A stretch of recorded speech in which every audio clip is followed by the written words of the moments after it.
Civilization 7 is not that bad. Okay, hear me out for a second, alright? I've played a couple hundred hours of this game. I played the game at launch. I pre-ordered it, got early access, so I know everything that happened during launch, before launch, after launch, the official launch, at least the global launch, whatever. And all I can say is, compared to most other games, this was actually a pretty mild, non-disappointing launch, okay? This is what I mean by that. The main complaint that most people had about Civ 7 was the UI and how atrocious it is, which is a very legitimate complaint, okay? It still kind of is in a bit of a messy state, but if that is the main concern at the launch of a game, then by today's standards, I think the game is doing pretty well for itself. And that just goes on functionality alone. In terms of content, the game was still actually pretty fun at launch. It was pretty packed with, you know, the general Civilization content. Civilization games are kind of notorious for launching with less than the most amount of content you can get out of a Civilization game, and then they add them in as the larger DLC packages come out. So like when Civilization 6 came out, the game really wasn't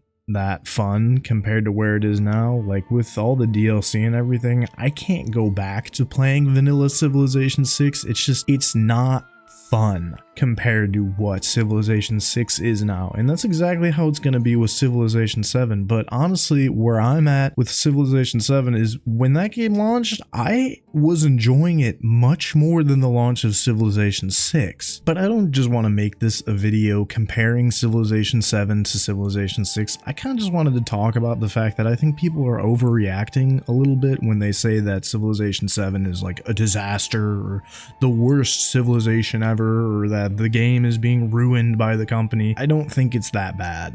I actually think Civilization 7 is in a very good spot, and I think the community team is taking player feedback very seriously and putting that into their upcoming patches, their past patches, releases, updates, whatever. They're doing a pretty good job of listening to players and implementing the things that people most want in general. So I'm not worried about the future of Civilization 7, especially considering the past of Civilization and how much better the games get with the DLC. A lot of people like to say, oh, it's unacceptable that we should be saying, oh, just wait till the few DLCs drop and then it'll be good. It's like, why is that unacceptable? You don't have to buy the game right now. You know, if you're really that eager to play, you can buy the game now. You can get in early, you can learn it, and then be ready for the DLCs if you want, or you can support the company if you really are that loyal to the game. But why is it such a horrible thing to wait for DLCs? That's every game is like that. Like every game, DLCs always add more than what the game launched with. Like I've already said multiple times, I think Civ 7 has launched with a pretty fair amount of content in terms of what Civilization is. Now, is it fair for the price tag? That's much more debatable, and this is just kind of the way that the games industry is moving towards these $70 price tags and $80 with tax, basically. Yeah, I would argue that maybe it's not, but that's just the nature of inflation, and to be fair, video games kind of haven't been hit by inflation at all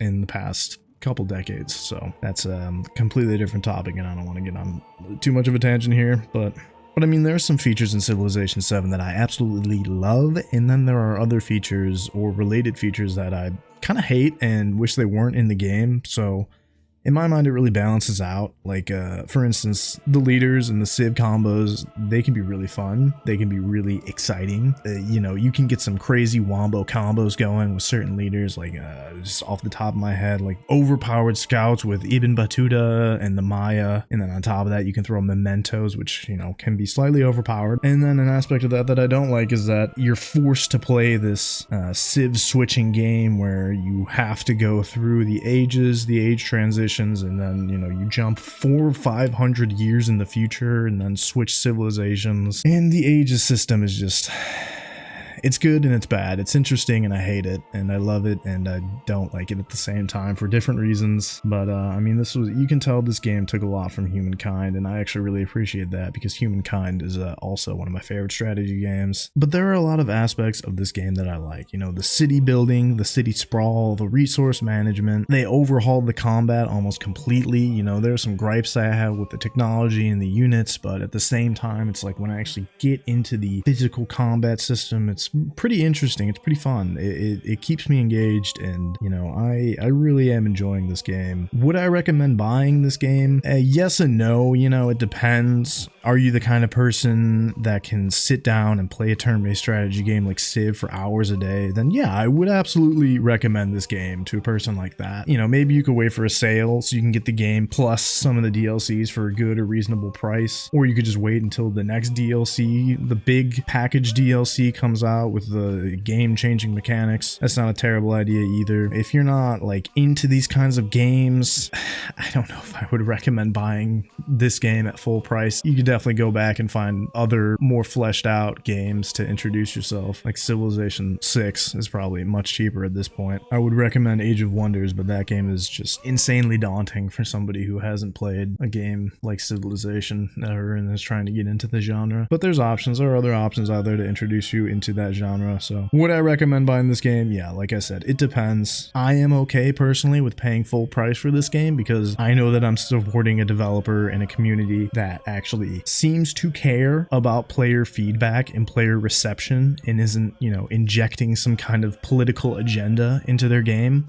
You know, people can debate about that one way or the other for this game specifically. Some people are calling it woke, DEI, whatever. I don't really care about that. I can kind of see the arguments, but like, I just, even if it is there, I don't really care. If the game's fun, the game's fun. Some games have that as their main focus and they prioritize that and they forget about the mechanical game itself, but it doesn't seem like that's an issue with this game. So again, I don't really care. Yeah, I just kind of wanted to give my piece about this, make a quick little video while I'm editing another long form video. I need to start making consistent uploads instead of just, you know, waiting months in between these long form releases, because it's not a great idea for a YouTube channel unless you have like top tier production quality, which, you know, I do not. Anyway, I just wanted to give a quick little opinion video, ranty video, per the namesake of the channel, which I don't really do that often. I don't really rant, considering this channel is called Vague Rant. I should be ranting more vaguely and more often. My objective should just be to confuse you people with the sheer volume of ranting. But yeah, that's my diet take on Civilization 7. I like the game. Some people don't like the game. That's okay. Everyone's entitled to an opinion. Some people just have bad opinions, and that's my opinion. So I guess I win. Because, you know, I'm entitled to that. Anyway, if you made it this far, thank you so much for watching, listening, whatever. You can check out some of my more interesting, visually engaging videos that I made in the past. I know they're not the greatest thing anyone's ever seen on YouTube, but such is the life of the burgeoning young content creator that, you know, doesn't really understand editing software as well as some people do. Anyway, thanks again for listening. Take care.